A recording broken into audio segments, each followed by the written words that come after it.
Morning everyone, আমি মৌ। আমার চ্যানেলে তোমাদের জানাই সকলকে স্বাগত। আর আজকে আমি নিয়ে এসেছি একটা নতুন রেসিপি। তো সেটা হচ্ছে পাস্তা রেসিপি, টক ঝাল পাস্তা রেসিপি।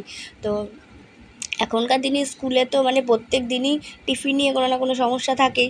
আজ কী দেবো, কাল কী দেবো, এই নিয়ে নানান সমস্যা। তো আজকে দেখো পাস্তাটা আমি বানিয়েছি।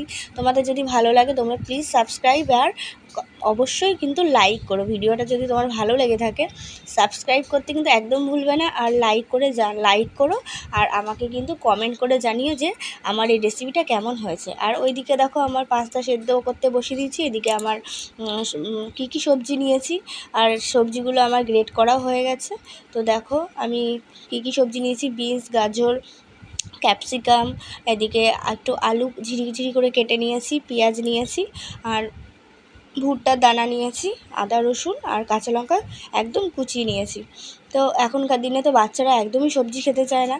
তো আমার মেয়ে তো একদমই খেতে পছন্দ করে না সবজি, তাই জন্য আমি একদম ঝিরি করে গ্রেট করে কুচিয়ে নিয়েছি। আর এই সবজিগুলো দিয়েই আজকে আমি এই পাস্তাটা রেডি করব। তো দেখো এদিকে আমার কড়াইতে আমি সাদা তেল ব্যবহার করছি। সাদা তেল দেওয়ার পর এটা আমি হালকা আদা রসুন আর যে কাঁচা লঙ্কাটা কুচিয়ে রেখেছি সেটা ফার্স্টে দিয়ে দিলাম। ওটা ভাজা হয়ে গেছে। তারপরে আমি সব সবজিগুলো এর মধ্যে আমি দিয়ে দিলাম। এদিকে সবজিগুলো ভালো করে ভাজা হচ্ছে। ভালো করে ভাজা হয়ে গেলে এর মধ্যে আমি একটুখানি লবণ দিয়ে দেবো।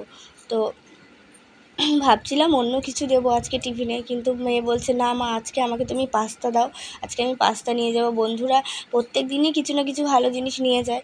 তো আমি তো ওকে সবসময় কিছু না কিছু দিই, ও সেটাই বাড়িতে নিয়ে চলে আসে, খায় না। তো আজকে ভাবলাম এরকমভাবে একটুখানি পাস্তাটা করে দিই, তো ওর ভালোই লাগবে। আর এদিকে দেখো সব সবজি আমার ভাজা হয়ে গেছে। আর আমি এর মধ্যে একটুখানি পাস্তা মশলাও দিয়ে দিলাম।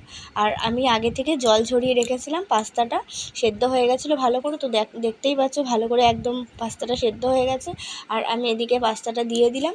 এবার অনেকক্ষণ ধরে ভালো করে এগুলো ভেজে নিতে হবে। তো বন্ধুরা ভালো করে ভেজে নিয়ে তোমরা এর মধ্যে কিন্তু যে আমি না কালকে একটুখানি মেয়ের জন্য পিৎজা বানিয়েছিল ওর বাবা।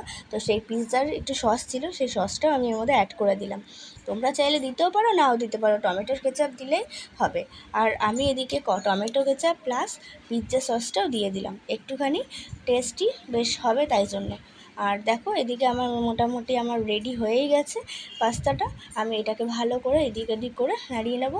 আর তারপর লাস্টে ভাজাটা হয়ে গেলে আমি এর মধ্যে একটু দিয়ে দেবো তোমাদের বাটার দিয়ে দেবো। তো বাটারটা দিয়ে দিলে আর একটু স্বাদ ভালো হবে খেতে। আর বাচ্চারা তো যত স্বাদের জিনিস দেবে তার ততই ওরা বেশ ভালোভাবে খাবে মজা করে।